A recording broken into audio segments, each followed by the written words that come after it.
আসসালামু আলাইকুম বন্ধুরা, স্বাগত জানাচ্ছি আইকিউ বক্সের নতুন আরেকটি ভিডিওতে। আজকে আমি বসে আছি একটি পিৎজার দোকানে। মূলত আজকে আমি কথা বলবো একটি পিৎজার দোকানের আদ্যপান্ত নিয়ে, অর্থাৎ একটি পিৎজার ব্যবসা যদি আপনি করতে চান তাহলে আপনার কি কি জানা থাকতে হবে এবং কত টাকা ইনভেস্ট লাগবে, এর সব কিছু শেয়ার করব আজকের এই ভিডিওতে। পিৎজার ব্যবসা শুরু করার আগে আমাদের আগে দেখে নেওয়া উচিত যে একটি পিৎজার দোকান আসলে কেমন হয়। মূলত এটি আমার একটি পার্সোনাল ব্যবসা, আলাদা একটি ব্যবসা।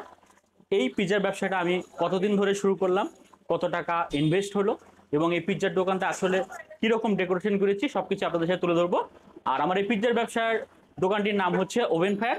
এটি হচ্ছিল ঢাকার বসুন্ধরার একদম অপোজিট সাইড, যেটাকে নদ্দা, শাওরা বা কালাচাঁদপুরের মাঝামাঝি একটি এরিয়া, দক্ষিণ কুড়িল নামে পরিচিত। আপনারা যারা আমার ফ্রেন্ড সার্কেলের বা পরিচিত আছেন তারা ঠিক বসুন্ধরা গেটের একদম সামনে এসে ফুটওভার ব্রিজের সামনে দিয়ে আপনারা শুধুমাত্র নদ্দার দিকে যে রাস্তাটা চলে গেছে এটা দিয়ে আসবেন। 5 মিনিট হাঁটলেই আপনি হাতের ডান পাশে দেখতে পারবেন ওভেন ফায়ার নামে একটি পিৎজা শপ রয়েছে। সো তারা এখানে আসতে পারেন। তো এবার চলুন, যে কথা বলতেছিলাম সেটি হচ্ছিল আমরা পিৎজার দোকানটা একটু আগে ঘুরে ফিরে দেখে নিই। সো বন্ধুরা, এটা হচ্ছে আমার পিৎজার দোকানের ফ্রন্ট সাইড। আমি খুব কম সিম্পল ডিজাইনের মধ্যে করার চেষ্টা করেছি, কারণ এটি যেহেতু লোকাল এরিয়ার মধ্যে একটি দোকান। দোকান দেওয়ার আগে অবশ্যই এই এলাকা সম্পর্কে আপনার ভালো ধারণা থাকতে হবে এবং ওই এলাকার লোক কেমন খায়, কি পছন্দ করে, এটা সম্পর্কে ভালো আইডিয়া নিতে হবে এবং আদৌ মানুষ এখানে পছন্দ করে কিনা এমন খাবার দিতে হবে। আচ্ছা, এটি হচ্ছে আমার দোকানের ভিতরের অংশ। খুব সিম্পল ভাবে ডিজাইন করেছি। উপরে দেখেন শুধুমাত্র আমরা ওয়াল ফ্যান লাগিয়ে দিয়েছি 4টা, আর সিলিং করেছি আর চারদিকে একটা কালার করে দিয়েছি। বেশ সেটিং এর জন্য দুই পাশে দুই ধরনের চেয়ার দিয়েছি, এক পাশে সিঙ্গেল আর এক পাশে হচ্ছিল একসাথে, যাতে অনেক বন্ধু বান্ধব খেতে পারে। আর এই ভিতরে হচ্ছিল আমরা একটা জুসের জন্য চিলার ফ্রিজ নিজেরাই কিনে নিয়েছি। আমরা চাইলে অন্যটা নিতে পারতাম কিন্তু নেইনি, কারণ এর ভিতরে আমরা আমরা অন্যান্য মালামাল গুলো রাখবো। তো দেখতে পাচ্ছেন আমরা নিজস্ব জুস বানিয়ে এখানে বিক্রি করে থাকি। তো এটা হচ্ছিল কিচেনটা আমরা মোটামুটি অনেক বড় রেখেছি, প্রায় হচ্ছিল 13 ফিট বাই 8 ফিট একটি বলবো। কিচেনের মধ্যে প্রথমে আপনারা দেখতে পাচ্ছেন একটা ওভেন রেখেছি, তারপরে একটি জুস মেশিনের সিলার করে, যে জুস সিলার মেশিনটা আমরা এখানে রেখে দিয়েছি। তারপরে হচ্ছিল উপরে দেখেন জুস মেশিনের জন্য একটি জুসার মেশিন বা ব্লেন্ডার নিয়েছি। এখানে কিছু পিৎজা সার্ভ ট্রে, এটা হচ্ছে পিৎজা বেলার বেলুন, আর এটা হচ্ছে পিৎজা টেবিল। পিৎজা টেবিলটা অবশ্যই একটু বড় নিতে হবে আপনার প্রয়োজন মতো, এটা শেফের সাথে কথা বলে নেবেন। উপরে আমরা থাক দিয়েছি এবং পিৎজা টেবিলের সামনেই ঠিক দেখেন হচ্ছিল যে পিৎজা বানাবে তার টপিংস গুলো এখানে খুব সুন্দর করে দেওয়া আছে। এই যে এখানে টপিংস গুলো আগে থেকে কেটে প্রিপেয়ার করে নেওয়া হয়েছে। সো এগুলো দেখে আপনারা যাতে একটা আইডিয়া পান এই জন্য দেখানো। আর এটা হচ্ছিল পিৎজা ট্রের ভিতরে পিৎজাটা রুটিটা বেলে নেওয়া হয়। এটা হচ্ছিল সাউথ স্টারের গ্যাসের ওভেন, গ্যাস প্লাস কারেন্ট দুটোই চলে, গ্যাস দিয়ে চলে আর কারেন্ট হচ্ছিল এটা মিটার পরিমাপ করার জন্য। এটাতে একসাথে 3টা বড় পিৎজা এবং ছোট পিৎজা দুইটা করা যায়, আহ, বানানো যায়। সো এই পিৎজাটা, এই ওভেনটা আপনারা দেখে নেন। সো দেখতেই পাচ্ছেন এটা আমরা নতুন কিনেছিলাম, সেকেন্ড হ্যান্ড কিনিনি, যাতে হ্যাসেল না হয়। এগুলো হচ্ছে হলো পিৎজা ট্রে, যেগুলোতে আসলে পিৎজা রুটি দিয়ে সার্ভ করা হয়, পিৎজা বানানো হয়। আর এইটা হচ্ছে হলো আপনার গ্রিলার মেশিন, যেটাতে হচ্ছে হলো আপনারা বার্গার, সাপ এগুলোকে এখানে গরম করে বানাইয়া দেওয়া হয়। তো আপনারা দেখে অবশ্যই চিনতে পারছেন। আর এটা হচ্ছে হলো ডিপ ফ্রায়ার মেশিন। এটা এখানে হচ্ছে হলো আমরা চিকেন ফ্রাই করি, ফ্রেঞ্চ ফ্রাই করি। আর আপনারা তো দেখতেই পাচ্ছেন এখানে গ্রিলারে আমি কিভাবে একটা বার্গার তৈরি করছি। আগে আমরা চিকেন ফ্রাই থেকে চিকেনটাকে ভেজে নিলাম, তারপরে আমরা হচ্ছিল বার্গারটাকে এভাবে প্রস্তুত করে গ্রিলারে দিয়ে আমরা কিন্তু নিয়ে নিলাম। এর পাশে হচ্ছিল দেখেন এখানে একটা বেসিন নিয়েছি। বেসিনটা অবশ্যই বড় সড়ো নেওয়ার চেষ্টা করবেন, কারণ ধোয়াপাতি করতে হয়। এখানে চুলা আছে, আপনারা আমরা একটা চুলা ইউজ করতেছি আপাতত, তবে ডাবল বার্নার চুলা নেবেন। আর কিচেনে অবশ্যই এক্সস্ট সিস্টেমটা খুব ভালো রাখার চেষ্টা করবেন, নাহলে কিন্তু গরমের জন্য খুব ক্ষতি হবে। আর এখানে আরেকটি ফ্রিজ রয়েছে, যেটা হচ্ছে হলো আমার বাসা বাড়িতে যেমন থাকে, এটা আমরা বড় একটা ফ্রিজ নিয়েছি। আমাদের আসলে ডিপ ফ্রিজ নেওয়ার কথা ছিল, আপাতত এটা দিয়ে আমরা চালাচ্ছি। সো এই হচ্ছে হলো মোটামুটি আমার দোকানের ভিতরের অংশ, যেটা আমরা দেখে নিলাম। তো আরো অনেক কিছু আছে যেগুলো আপনি হচ্ছে হলো দোকান চালাতে গিয়ে অনেক কিছু প্রয়োজন পড়বে, দেখলেই বুঝতে পারবেন। সো বন্ধুরা, দেখে নিলাম পিৎজার দোকানটা আসলে কেমন হয় বা কি থাকে। সো এখন যে প্রশ্নগুলো আমাদেরকে জানা একদম জরুরি সেটা হচ্ছে হলো প্রথম না, 1 নম্বর প্রশ্ন হচ্ছে পিৎজার দোকান কি সব জায়গায় সব প্লেসে দিলেই চলবে? প্রশ্নের উত্তর হচ্ছে না। অবশ্যই আপনাকে জায়গা নির্ধারণ করার ক্ষেত্রে খুবই চাতুরতার সাথে খেয়াল করতে হবে। এমন একটি জায়গা বেছে নেবেন যেখানে আপনার লোক সমাগম ভালো থাকে, রোড সাইডে দোকানটি হয়, তারপরে ওই এলাকার মানুষের খাবার প্রতি প্যাশনেট আছে এবং ওই এলাকায় নতুন নতুন মানুষ প্রবেশ করে। এই জিনিসগুলো খেয়াল করে যদি আপনি দোকানটা দিতে পারেন তাহলে আপনি সাকসেসফুল হওয়ার পসিবিলিটি থাকে। আরেকটি বিষয়, এরিয়া অনুযায়ী দোকানের ডেকোরেশন করা, এটা খুবই ইম্পর্টেন্ট। ধরেন আপনি এমন একটা এরিয়া বা লোকাল এরিয়াতে দোকান দিলেন যেখানে মানুষ, আপনি যদি গ্লাস ডোর দেন, এসি দেন, ভিতরে জাঁকজমক করেন, তখন মানুষ অনেক ভয়ে ঢুকবে না। দ্বিতীয়ত হচ্ছিল আপনি তখন আপনার ফুডের দাম কিন্তু আপনি ঠিকমতো নির্ধারণ করতে পারবেন না, দেখা যাবে তখন বেশি দিতে হবে, সেই ক্ষেত্রে আপনি কাস্টমার টানতে খুব কষ্ট হবে। তো এটি জায়গা বুঝে ডেকোরেশন করতে হবে। খাবারের মানের সাথে সাথে খাবারের দামের একটা সামঞ্জস্য থাকতে হবে। মান ভালো এবং যদি প্রফিট কম করে আপনি প্রথম দিকে খাবারটা সার্ভ করতে পারেন, মানুষের কাছে নামটি ছড়িয়ে দিতে পারেন, তাহলে দেখবেন আপনার পিৎজার দোকানের ব্যবসা কিন্তু এক ধাপ এগিয়ে যাবে এবং আপনি খুব দ্রুত সাকসেস পেতে পারেন। তার পরবর্তীতে যে বিষয়টা আমাদের মাথায় রাখতে হবে, খাবারের মেনু তৈরি করার আগে আশেপাশের যে দোকান আছে তাদের খাবারের মানের সাথে তাদের খাবারের প্রাইসের তুলনা করতে হবে এবং আপনাকে খুঁজে বের করতে হবে সেই খাবারটা তৈরি করতে এক্স্যাক্ট কি কি জিনিস লাগে এবং কত টাকা খরচ পড়ে। এইটা আপনাকে আগে খুঁজে বের করতে হবে অ্যাজ এ বিজনেসম্যান হিসেবে। সো বন্ধুরা, পিৎজার বিজনেস শুরু করার আগে সবচেয়ে বেশি গুরুত্বপূর্ণ যে প্রশ্নটা সেটা হচ্ছে কত টাকা ইনভেস্ট লাগে। আমি জানি সবাই এই প্রশ্নটার উত্তরটা খুঁজতে চাচ্ছেন। এইটার এক্সাক্ট উত্তর দেওয়া পসিবল না। কেন পসিবল না? কারণ আমি নভেম্বর মাসে মূলত দোকানটা শুরু করছি, এখন 6 মাস ওভার হয়ে গেছে। আলহামদুলিল্লাহ আপনাদের দোয়ায় আমার দোকানের কিন্তু অনেক সুনাম ছড়িয়ে পড়েছে এবং মানুষ কিন্তু এখন এলাকার মানুষ চেনে। সো এই ইনভেস্টের ক্ষেত্রে যদি বলি, তাহলে আপনি যেই এলাকায় দোকানটা নেবেন সেই এলাকায় অবশ্যই আপনাকে একটি দোকানের সাইজ অনুযায়ী অ্যাডভান্স নিতে হবে। তবে একটু ইনফরমেশন দেই, পিৎজার দোকান যদি আপনি সেটিং করে খাওয়াইতে চান, বসাইতে চান মানুষকে, তাহলে বসানো সহকারে মিনিমাম আপনার 300 স্কোয়ার ফিটের একটি দোকান হলে মোটামুটি আপনি ভালোভাবে দিতে পারবেন। কারণ মোটামুটি কিচেনেই চলে যাবে 150 স্কোয়ার ফিটের উপরে, তারপরে যদি সেটিং, ডেকোরেশন, ফ্রিজ আরও অনেক কিছু লাগে। সো সেই ক্ষেত্রে 300 ফিটের একটি দোকান যদি আপনি নিতে যান, মিনিমাম 3 লাখ থেকে 5 লাখ এবং জায়গা ভেদে 10 লক্ষ টাকা কিন্তু আপনাকে ইনভেস্ট করতে হতে পারে শুধুমাত্র দোকান নেওয়ার জন্য। এটা আমাদের বাংলাদেশের কালচার, আই থিঙ্ক আপনারা ভালো এটা জানেন। এরপরে বড় ইনভেস্টগুলোর মধ্যে রয়েছে কিছু ইনস্ট্রুমেন্ট।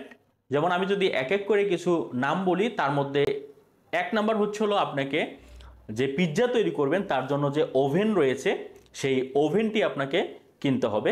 তো ওভেনটি যদি আপনি তিনটি পিৎজা একসাথে ভাজা যায় সেই রকম নেন, তাহলে সেক্ষেত্রে আপনার নতুন নিতে গেলে 70,000 টাকা থেকে শুরু হবে। আর যদি আপনি আরও 4 পিৎজা বা 6 পিৎজা যেটা ভাজা একসাথে বানানো যায় সেটা নিতে চান, তাহলে আপনার 86,000 থেকে 90,000 টাকা নতুন একটা ওভেন কিনতে হবে। অবশ্যই সেক্ষেত্রে মাথায় রাখবেন গ্যাসে চলে ওভেন সেটা নেবেন, শুধু যদি কারেন্টে চলে এমন ওভেন নেন তাহলে কিন্তু আপনি ধরা খাবেন। আর ওভেন নেওয়ার ক্ষেত্রেও অবশ্যই আপনি একটু জাস্টিফাই করে নেবেন কোন ওভেনটা বাজারে বেশি চলে। যেমন আমরা সাউথ স্টারেরটা নিয়েছি, এটা খুব ভালো চলতেছে, পারফরমেন্স অনেক ভালো আলহামদুলিল্লাহ। সো প্রথমত আপনার বড় ইনভেস্ট হচ্ছিল ওভেন। 2 নাম্বার ইনভেস্ট যেটা লাগবে সেটা হচ্ছিল আপনার একটা ফ্রিজ লাগবে, একটা ডিপ ফ্রিজ লাগবে। কারণ আপনি বিভিন্ন মাংস ম্যারিনেট করে রাখবেন, তারপরে ডো বানিয়ে রাখবেন এবং অন্যান্য আরও আদার্স জিনিস আছে যেমন টপিংস আছে পিৎজার, সেগুলো অনেক ফ্রিজে রাখতে হয়। তো সেক্ষেত্রে অবশ্যই আপনাকে একটি নর্মাল ফ্রিজ মিনিমাম 250 থেকে 300 সেফটির মধ্যে হয় এমন একটা ফ্রিজ নিতে হবে। ডিপ ফ্রিজও মোটামুটি আপনার 250 থেকে 300-র মধ্যে, 300 লিটার হয় এমনের মধ্যে নিলে ভালো হবে। এই দুটো ম্যান্ডেটরি, এই দুটো লাগবেই। এরপরে হচ্ছিল যদি আপনি বার্গার, তারপরে সাব এবং অন্যান্য জিনিসগুলো আপনি চালু করতে চান, তাহলে সেক্ষেত্রে আপনার দুইটা জিনিস লাগবে। এক নম্বর হচ্ছিল ডিপ ফায়ার, যেটা হচ্ছিল আপনি চিকেন ফ্রাই করবেন বা অন্যান্য জিনিস ফ্রাই করবেন, সেটার দাম মোটামুটি আপনার যদি আপনি কমার্শিয়াল নিতে যান 10 থেকে 15,000 20,000 টাকাও পড়ে যাবে। তারপরে হচ্ছিল একটা গ্রিলার মেশিন লাগবে, এটাও আপনার হচ্ছিল আপনি যদি একটা প্রফেশনাল মানের নিতে চান তাহলে সেটা হচ্ছে আপনার ওই 10 থেকে 15-20,000 টাকার মধ্যে আপনি পেয়ে যাবেন। তারপরে হচ্ছিল আপনাকে আপনার এই পিৎজার জন্য মোটামুটি 2টা টেবিল তৈরি করতে হবে।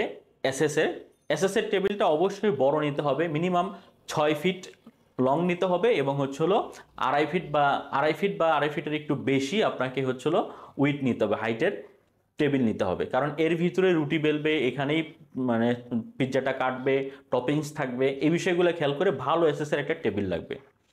এবং এর সাথে হচ্ছিল আপনার যদি আপনি বার্গার বা সাব বানান এটার জন্য আলাদা একটা টেবিল লাগবে, জুস তৈরি করলে এটার জন্য আলাদা একটা টেবিল লাগবে।